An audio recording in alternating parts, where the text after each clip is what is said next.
Namaskar. Hello and welcome to PGurus channel. I'm your host Sri Iyer. This is a special session as we look at the implications of Russia moving into eastern Ukraine, into what is popularly called as the Donetsk region. And to understand the political, social, economic impact, let's invite Sridharji to weigh in on what he thinks is going to happen in the next few weeks and months. Sridharji, please let us know your thoughts on where you think the global economics, global political situation, all the other things that are going to be impacted by this one move of Russia, sir. Good morning to everybody, or good day wherever you are, whichever part of the world, and it's early evening in United States. As we speak, I think fast developing headlines around the world, and we covered this earlier in the morning around in the daily global insights. So what's happening? I think it's got consequences on at least four major fronts. One is, as Sriji rightly pointed out, geopolitical. Which is naturally there is consequences that could emerge as a result of now very specific moves that Mr. Vladimir Putin has enacted. It has economic consequences because of the sanctions. Three, it has also got what you call the market forces and market economic consequences around the world, especially around especially around oil, gas, commodities, and general inflation that could stem from that. And then, of course, the supply chain disruptions that can affect other commodities and products. So I think it's wide ramifications. So let's kind of look at one step at a time, and then I'll let Sriji interject. Foremost is Vladimir Putin, flanked by the two rebel territory leaders signed the decree which is recognizing them and granting them sovereignty and independence. He made his statement, which is to say Ukraine was always part of the Russian territory, and Mr. Lenin, when he formed the Russian Federation, Ukraine was very much an integral part. So oppression of these two regions is not acceptable, and oppression of the people in the region is not. And it would therefore send a peacekeeping force into the region, flagging off what has been predicted by the West, that there is an imminent invasion into the sovereign land of Ukraine. Of course, Russia has an entirely different set of views, and they have been preparing these rebel forces. So I think that's the first set of actions that the market is beginning to feel so. Sridharji, this is typical playbook of communist countries. Salami tactics, one small slice at a time, take some and then consolidate that, move to the next slice, and so on and so forth, until you have the entire region. Now, the way, if you look at all the optics from these two places, it looks as if all the current residents are being evacuated into Russia. And so basically they are creating this as maybe where the war is going to take place. Isn't there also like farming here and other industries, aren't they also going to be affected if they just make this their stand? Well, I think it's a very great point. I think the question that you're posing is, are they going to use this as the buffer zone rather than fighting the war from within the Russian territory, what is called the Russian move into Ukraine, especially the eastern provinces? We touched on this yesterday. So they're moving into the eastern provinces, those two Donetsk and Lugansk regions, and where there is a tremendous support for the Russian forces and the Russian people. You move, and then you begin to take shots at Kiev and other parts of Ukraine. And effectively, at one day, reintegrated into Russia. That seems to be his agenda. Now, going into, even before we go into this, it begs the question, how far West misread Russia? Okay, I think we talked about this. While none of this is what you call as a rules-based global economic order, Russia would argue, has the world ever played rules-based order in all its interventions when in hindsight, many interventions have proved to be nothing more than disaster. We can list quite a few of them. So Russia is going to counter that, in its debate, be it when you take in Iraq, be it when you take it in Syria, be it when you take it in Afghanistan, is going to play some similar kind of a story to the West. But more important, did the Europeans misread the situation by provoking and moving on with kind of NATO expansion, which to Vladimir was a red line?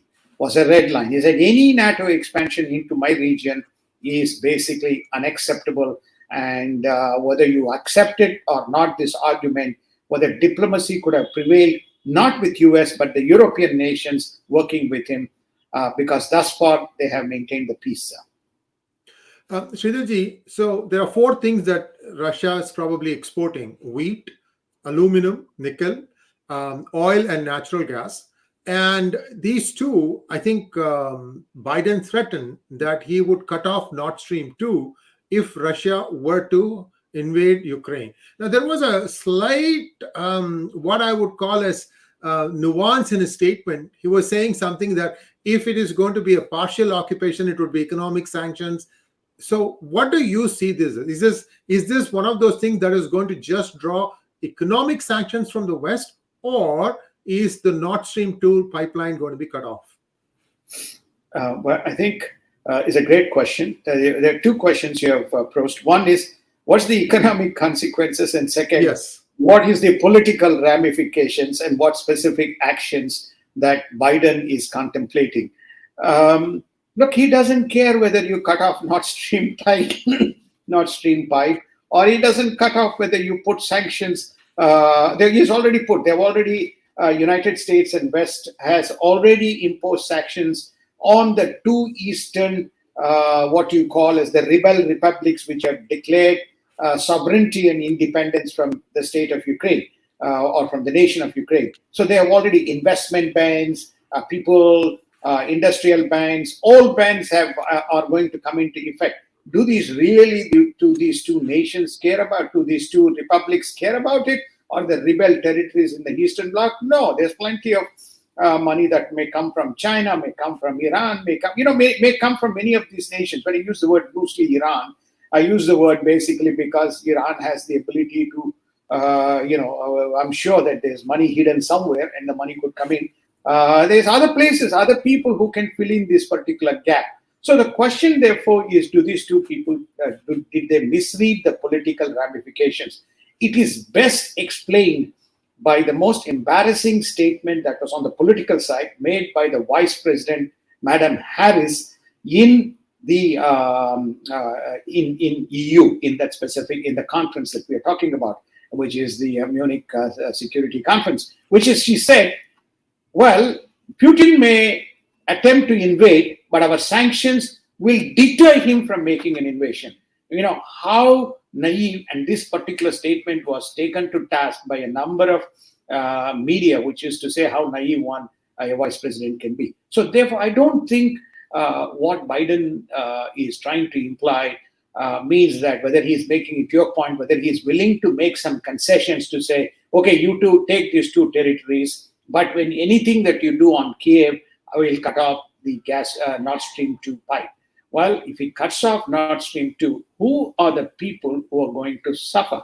The people who are going to suffer are the Western European nations. All you guys need to do is go and study the major nations which are the recipients of both oil and gas, starting with Germany, France, Netherlands, and other parts of Europe, including China and Japan, are the recipients. So this is a cataclysmic effect in the economic side on gas and oil alone. Whether he cuts the pipe or doesn't cut the pipe, it doesn't matter.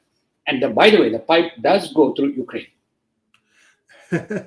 Yes, indeed. And this begs the question that what really can Biden do? Because this is not a pipeline that goes through US, and there is no US skin in the game here. Russia and Germany have put the money in to do it. I don't know if there's some software component there that Biden can say, okay, make this thing non-operational, therefore it won't work. But other than that, other than strongly, and if strongly doesn't work, we're requesting Germany to stop this. What else can he do? I mean, he can try and make up for this loss of gas and energy, but it seems a long haul to take it from whichever is the nearest container that the US may have its arm around. So let's just look at this, sir, and then we can call it a wrap, because a lot of things are happening. We have to wait and see how things play out. But maybe your thoughts on this. So to wrap up, which is namely to say that I think Biden and West are playing lose-lose situation. There was a transition in power in Germany from Angela Merkel to Mr. Scholz, and that kind of created a little bit of a vacuum. So there was only France playing that role. So I believe that if there was united leadership, they probably could have averted the disaster.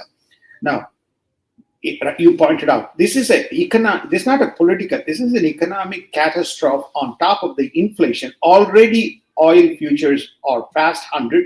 The gas futures are trading at a differential between the Asian markets and the European markets. So there's a problem there. Nickel, which is in high demand, especially in the EV and battery and all those kinds of industries. Russia is a big exporter of that. Russia exports wheat.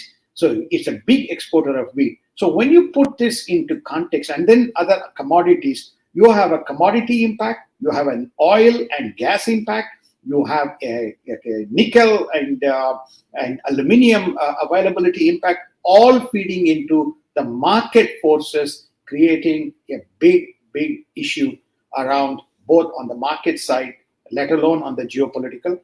So to say that we are beginning to see the rumbles already as a result of his specific actions right now, let alone what is to come in the days.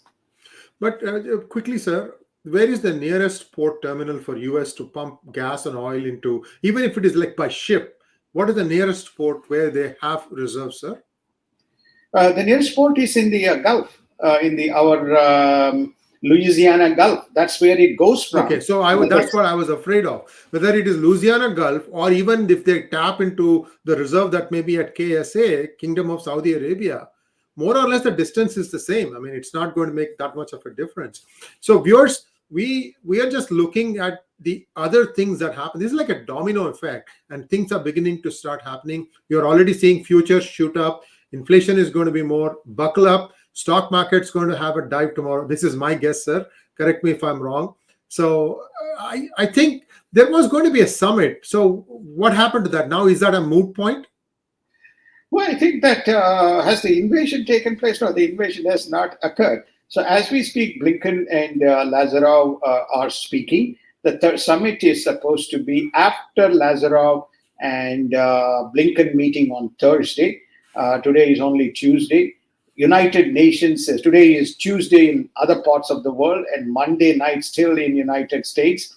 Today, they have called for an emergency meeting of United Nations. Nothing will happen because United Nations has, never Russia and China has not. So, in my view, I think that the meeting, the way it is appearing, will happen, but they will be trading, bobs at each other rather than attempting to resolve. I think the horse has left the stable. Thank you, Don. Thank you, Sri Sree. And as always, viewers, we really appreciate your support. There's so many people watching this program. I just had 45 minutes notice before I came out and did this. And thanks for all your support. Please like, follow, and share this program. And also don't forget to click on the bell button if you have not been notified. Please do share this with all your friends and families, because this is the next thing. Tomorrow onwards, you're going to start seeing impact. Your vegetables are going to go up. Everything that you thought we had a control over is going to go up. So everybody has to do some belt tightening, and we don't know how long this is going to last. Thank you once again, Sridharji, for coming at such short notice to share your thoughts, and namaskar. Namaskar. Thank you. Have a wonderful day, evening.